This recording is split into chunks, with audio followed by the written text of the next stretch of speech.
Ya Maulana ya Mujib ya Hafiran la yadid tawassalna ilaika bil habib takfi hajatuna bari.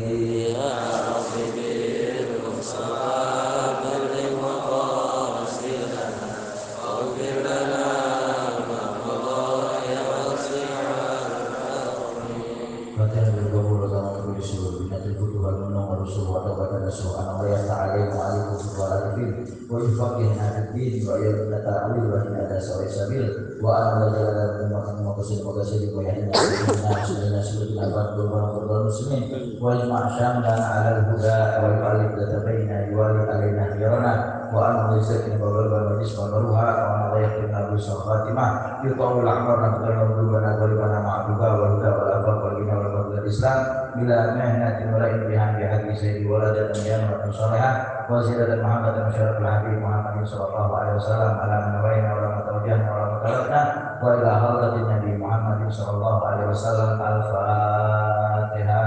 A'udzu billahi minasy syaithanir rajim. Bismillahirrahmanirrahim. Alhamdulillahirabbil alamin arrahmanir rahim maliki yaumiddin. Iyyaka na'budu wa iyyaka nasta'in ihdinas siratal mustaqim siratal ladzina an'amta 'alaihim ghairil maghdubi 'alaihim waladdallin. Amin. Assalamualaikum warahmatullahi wabarakatuh. Waalaikumsalam. Alhamdulillah wassalatu wassalamu ala Rasulillah Sayyidina Muhammad ibn Abdillah wa ala alihi wa sahbihi wa man nasarahu wa wala wa la hawla wa la quwwata illa billah. Rabbi shrah li sadri wa yassir li amri wa hlul 'uqdatam min lisani yafqahu qawli wa qul rabbi zidni ilman warzuqni fahman subhanaka la ilma lana illa ma 'allamtana innaka antal alimul hakim. Ya Fatahi Alim ya Fatahi Alim ya Fatahi Alim iftah alaina futhul alifin wa faqihna fiddin wa alimna ta'wil wa lina ila sawa'i sabil walhamdulillahi rabbil alamin. Hadirin jamaah Majlis Taklim Masjid Al-Haqqul Mubin AHM Park Center yang insya Allah kita semua senantiasa dirahmati dan diampuni segala dosa kita oleh Allah Subhanahu Wa Taala. Al-Ustaz Nur dan juga Al-Ustaz Engkos selaku orang tua kita bersama serta para DKM dan juga staf-stafnya yang mohon maaf tidak saya sebutkan satu persatu namun tidak mengurangi rasa taklim serta mahabbah saya kepada hadirin sekalian. Mudah-mudahan kita semua yang hadir di majlis yang mulia ini Allah Subhanahu Wa Taala panjangkan umur kita, Allah sehatkan badan kita, Allah berikan keberkahan buat kita dunia akhirat, Allah berikan istiqomah di majlis kebaikan sampai akhir ajal untuk kita semua, dan pada akhirnya Allah tutup cerita hidup kita dengan husnul khatimah. Amin ya rabbal alamin. Hadirin rahimakumullah. Pada pertemuan perdana kita kali ini di dalam kajian kita akan bicara tentang kajian kitab Mukhtar Ahaditsun Nabawiyah wal Hikam al-Muhammadiyah.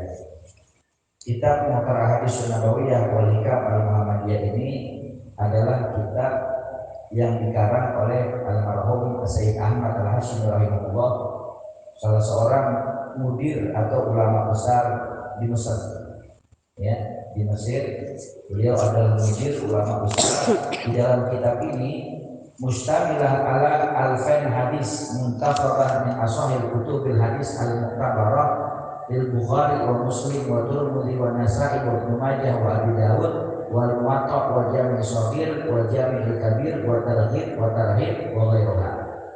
Di dalam kitab ini terdapat 2000 hadis baginda Rasul Nabi Muhammad SAW yang diambil dari kitab hadis paling sahih, yaitu kitab Sahih Bukhari, Sahih Muslim, Sunan Tirmidzi, Sunan Nasa'i, Sunan Ibnu Majah, Sunan Abu Dawud, kitab Muwatta' Imam Malik, kitab Jami' Shaghir, kitab Jami'ul Kabir, kitab Targhib wa Tarhib dan selainnya. Di dalamnya terdapat 2000 hadis baginda Rasul Nabi Muhammad SAW yang dipilihin nama Imam Ahmad Al-Hashimi, dan beliau karang kitabnya sesuai dengan huruf abjad. Abjadnya tapi abjad hijaiyah. Jadi hadisnya diawali dengan huruf hamzah, maka hadis yang diawali dengan hamzah semua. Nanti masuk huruf alif, hadis yang diawali dengan huruf alif semua. Nanti masuk huruf ba, hadisnya diawali dengan huruf ba semua. ada 2000 hadis baginda Rasul Nabi Muhammad SAW. Mudah-mudahan niat baik kita untuk mengkaji kitab ini, mengkaji hadis baginda Rasul Nabi Muhammad SAW diberikan kemudahan oleh Allah Subhanahu wa taala, dan terpentingnya lagi diberikan istiqomah oleh Allah Subhanahu wa taala di dalam majelis ilmu ini, dan Allah mudahkan kita untuk mengamalkannya. Amin ya rabbal alamin. Bismillahirrahmanirrahim. Qala masyayikhuna al-mu'allif rahimahullah taala wa adamana bihi wa bi barakati ulumihim wa bina wa bikum fi daraini amin. Radhiyallahu anhu ankum bil anqal. Alhamdulillahi rabbil izzati wal jalal. Wasi'ul karami azimul ifdal. Wassalatu wassalamu ala sayyidina Muhammadin al-mab'uthi li tazmini makarimal akhlaq al-mufaddali ala kafatil makhluqati ala al-itlaq wa ala alihi masabihi sunnatil a'lam wa ashabihi al-badilina anfusahum li tawdihi syara'i wal ahkam wa ala sa'il a'immatil mujtahidin al-qa'imina bihifdin namusiddin. Amma ba'du, falamma kana alima sunnatul nabawiyyah ba'da al-Qur'anul Karim aqdamal ulum badran wa arqaha syarafan wa fakhran id alaihi mabniyun qawaid ahkam syariah islamiyah wa bihi tadahhara tafasila mujmila al-ayatul qur'aniyah. Fa ahbatuhinna mutala'ati kutubal hadis sittah al-sahihah al-mu'tabarah an takhaba minha kitaban jami'an bi uhasin mahasin al-ahadisun nabawiyah wa akhtaru minha mukhtarul hikam al-muhammadiyah mustamilan ala ma tamassahu ilaihi al-hajah al-ijtimaiyah wa tad'u ilaihi al-jami' al-islamiyah murattaban ala hurufil hijai wallahu subhanahu wa ta'ala musta'an. Al-mu'allif Sayyid Ahmad Al-Hashimi. Yang tadi saya baca adalah muqaddimah atau pengantar kitab dari pengarang kitabnya sebelum kita masuk ke hadis pertama. Biasa para ulama mereka mengawali kitab atau tulisan mereka dengan basmalah, menyebut nama Allah Subhanahu wa taala. Kenapa? Karena mengamalkan apa yang disabdakan oleh baginda Rasul Nabi Muhammad. Kata Rasulullah, kullu amrin li balin la yubda'u fihi bismillahirrahmanirrahim bahwa aqta au ajdam au abtar wa makna dzalika kulli naqisul barakah. Kata Rasulullah, setiap amal perbuatan apapun yang kita kerjakan, perbuatan itu yang dianjurkan di dalam syariat untuk kita lakukan, maka apabila tidak diawali di permulaannya dengan membaca Bismillahirrahmanirrahim, maka niscaya pekerjaan itu kurang keberkahannya. Makanya ulama-ulama kita mengawali menulis kitab mereka dengan menyebut Bismillahirrahmanirrahim. Karena di dalam kitab Mukasyafatul Qulub karangan Imam Ghazali itu dijelaskan, sama juga dijelaskan oleh Imam Nawawi dalam kitab Syarah Uqudul Jan fi Bayan Huquqi Zaujat, bahwasanya 30 juz Al-Qur'an itu sir keutamaannya itu terletak pada Al-Fatihah. Dan Al-Fatihah sir keutamaannya, rahasianya itu terletak pada kalimat basmalah Bismillahirrahmanirrahimnya. Dan kalimat Bismillahirrahmanirrahim itu memiliki sir dari 30 juz Al-Quran yang terletak pada huruf ba dari kalimat Bismillahirrahmanirrahim. Makanya kata ulama, seandainya ulama diminta untuk mengarang kitab untuk menjelaskan keutamaan dari huruf ba pada lafaz Bismillahirrahmanirrahim, maka niscaya 7.000 ekor onta tidak akan cukup untuk memikul kitab yang isinya cuma bicara tentang keutamaan huruf ba dalam kalimat Bismillahirrahmanirrahim. Bayangin, kalau satu onta bisa mikul berapa ratus kilo, misalnya dia bisa pikul 1000 kilo, kalau 7.000 onta berapa kitab yang dia pikul?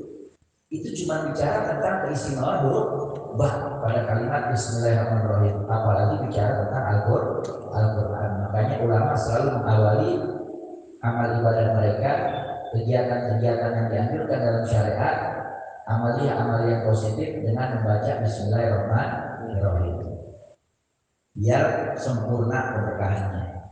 Makanya Nabi ajarin kalau kita mau melakukan segala sesuatu awali dengan Bismillahirrahmanirrahim.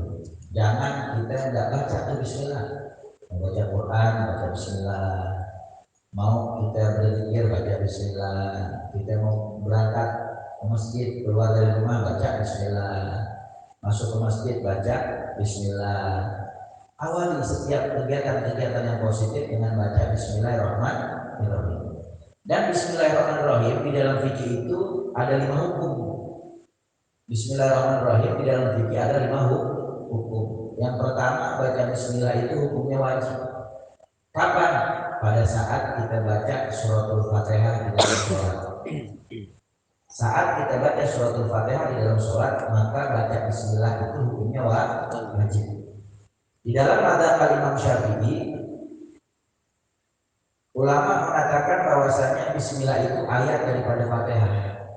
Jadi Fatihah 7 ayat dengan bismillahirrahmanirrahim. Jadi kalau ada orang yang sholat, dia nggak baca bismillahirrahmanirrahim, ketika dia baca Fatihah, maka sholatnya kagak sah.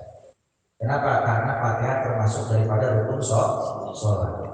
Kata Rasulullah, basmalah ayatun minal Fatihah. Bismillah itu adalah ayat daripada Fatihah. Jadi kalau kita sholat, jangan dari baca.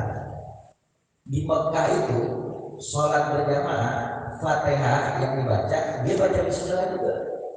Cuman basmalahnya dipelanin, sekiranya didengar sendiri. Bismillahirrahmanirrahim. Alhamdulillahirabbil alamin. Tapi mereka baca bismillah. Kenapa? Karena Indal Malikiyah juga sepakat bahwasanya yang namanya basmalah ayat daripada Fatihah. Baik Syafi'i, Maliki, Hanafi, Hambali sepakat basmalah termasuk ayat daripada Fatihah. Kalau nggak baca bismillahnya, maka Fatihahnya kagak sah. Kalau Fatihahnya nggak sah, maka sholatnya kagak sah. Cuman kita kalau nggak ngaji, kita jadi suka ikut-ikutan. Ya, mendengar di TV, imamnya nggak baca bismillah, cuma alhamdulillah doang. Akhirnya imam di masjid dia main alhamdulillah aja. Alhamdulillahirabbil alamin. Kagak sah dia sholat. Makmum pada kagak sah semua. Dan makmum ngikuti di imam. Makanya penting dulu di majelis ilmu, penting kita ngaji, belajar sama guru, biar kita pada paham, biar kita benar, biar kita tahu mana yang halal, mana yang haram, biar kita sempurna ibadahnya, biar gak asal-asalan. Itu yang pertama, baca bismillah hukumnya wajib ketika baca suratul Fatihah dalam sholat. Yang kedua, baca bismillah hukumnya sunnah. Kapan? Pada saat melakukan perbuatan-perbuatan yang dianjurkan dalam syariat, kayak tadi mau baca Quran, mau zikir, mau baca kitab, mau baca hadis Nabi, mau bersolawat. Awali dengan bismillah, maka itu sunnah hukumnya. Yang ketiga, baca bismillah hukumnya mubah. Apa itu mubah? Boleh. Dikerjain boleh, enggak juga nggak apa-apa. Kapan? Indah nakul mata min makanin ila makanin kufra. Mindahin barang dari satu tempat ke tempat yang lain, itu kan perkara mubah. Contohnya lekar atau meja, kita mau pindahin ke dalam boleh, mau ditaruh di sini pindahin lagi boleh. Maka pindahinnya ini baca bismillah hukumnya mubah. Dibaca boleh, enggak juga nggak apa-apa. Ya. Yang keempat, baca bismillah hukumnya makruh. Kapan baca bismillah hukumnya makruh? Indal makruh lidzatihi, pada saat kita melakukan perbuatan yang dalam syariat dimakruhkan. Contoh, nyabut uban. Orang tua kita Pak Kos nyabut uban. Bismillahirrahmanirrahim. Makruh itu nggak boleh. Apa sih makruh? Makruh itu pekerjaan yang kalau kita kerjain kita nggak dosa, tapi kita rugi. Karena kalau kita tinggalin justru kita dapat pahala. Kalau kita tinggalin, kita nggak kerjain justru dapat pahala. Itu yang namanya makruh. Beda kalau wajib kan dikerjain dapat pahala, ditinggalin dosa. Sunnah dikerjakan dapat pahala, nggak dikerjain nggak dapat dosa, tapi rugi. Itu sunnah tuh kalau ditinggalin. Mubah dikerjain boleh, nggak dikerjain juga boleh, nggak dapat pahala. Ya kalau ditinggalin dia nggak dosa, tapi kalau dikerjain ya mubah, ya boleh-boleh aja. Yang ketiga makruh, yang keempat makruh. Apa itu makruh? Kalau ditinggalin justru malah dapat pahala, seperti cabut uban. Ya, jangan cabut uban itu makruh dalam Islam. Kenapa? Ada asar datang dari Rasul bahwasanya uban itu akan menjadi cahaya bagi pemiliknya nanti di hari kiamat. Ya, jadi yang cabutin, ya. Tapi diwarnain boleh nggak dulu? Boleh. dengan catatan mewarnakannya, ini bicara fikih, mewarnainya dengan sesuatu yang dari bahan tumbuh-tumbuhan, bukan dari yang bercampur dengan zat kimia, sehingga menghalangi masuknya air ketika mandi junub ke pori-pori kepala dan juga menghalangi ketika dia berwudu. Maka nggak boleh kalau yang pakai pacar yang sebentar hilang nggak apa-apa ya, tapi kalau pakai yang dari campuran zat kimia nggak boleh ya. Nanti di saat mandi hadas besar terhalang, nggak bisa sah, mandi junubnya nggak sah ya, begitu ya. Nah, tapi itu juga mewarnainya boleh dengan warna selain hitam. Karena kalau pakai warna hitam haram, nggak boleh. Kenapa? Karena warna hitam itu sama dengan kita merubah takdir Allah. Pengen balik lagi muda, orang udah tua. Ya, tapi kalau pakai warna lain kan cuma nyamar-nyamarin doang. Boleh-boleh aja, ya. Tapi kalau pakai warna hitam jelas dalam hadis ada larangan, nggak boleh. Tapi kata ulama, pakai warna hitam boleh, tapi dengan dua syarat. Yang pertama, pengecualiannya kalau menjihad di jalan Allah. Dulu Nabi pernah, pamannya Sayyidina Hamzah itu kan rambutnya putih semua. Ketika memimpin perang di medan perang, rambutnya dihitamin. Dan itu dibolehkan sama Nabi. Kenapa? Untuk mengecoh lawan kita di peperangan. Kalau yang Nabi di depan udah putih semua kan, lawan kita bakal bilang ya joroknya juga jahat. Jaga agak, jadi jenggotnya putih, rambutnya dihitamin, jenggotnya dihitamin, agak boleh ya, untuk perang dengan Allah Subhanahu Wa Taala. Yang kedua, kalau suami punya bini, bininya lebih muda, suaminya lebih tua. Suami rambutnya berputih, takut-takut bininya diselingkuh berdodong, maka suami boleh warnain warna hitam. Atau sebaliknya, bini lebih tua, suaminya lebih muda, rambut bini udah pada putih, ini bini takut suaminya dia ngedeketin apa? Cabe-cabean, maka dia boleh hitamin rambutnya, tapi dengan syarat dengan seizin suami. Itu ada ilahnya, boleh di dalam kitab Subat Ibnu Ruslan. Selebihnya dari itu nggak boleh. Lalu kemudian apalagi yang makruh baca bismillah, makan jengkol, makan pete, itu kan asal hukumnya makan makanan yang baunya nggak sedap itu makruh. Jadi kalau ente mau makan jengkol, makan pete, baca bismillah harus. Ya, karena hukumnya makruh. Mendingan ditinggalin, ya, malah dapat pahala. Yang kelima, hukum baca bismillah haram. Kapan baca bismillah haram? Indal muharram mulizati, pada saat kita melakukan perbuatan yang haram. Maling pagi-pagi keluar rumah, mudah-mudahan hari ini banyak yang bisa saya maling. Bismillahirrahmanirrahim. Gak boleh, haram hukumnya. Dia udah masuk haram, dia baca bismillah lagi jadi double dosanya. Atau mungkin ada orang yang mau mabok, dia mulai dulu, dia baca, mari sama-sama kita awali. Baca bismillah dulu. Gak boleh, haram. Perbuatan yang haram tidak boleh diawali dengan bismillahirrahmanirrahim, maka perbuatannya jadi double dosanya. Nah, makanya ini ulama pengarangnya Syekh Ahmad Al-Hashimi, beliau awali kitabnya dengan bismillahirrahmanirrahim. Lalu seperti biasa memuji kepada Allah, bersolawat kepada Rasul, kepada keluarganya, sahabatnya, kerabatnya, sampai kepada umatnya, sampai akhir zaman.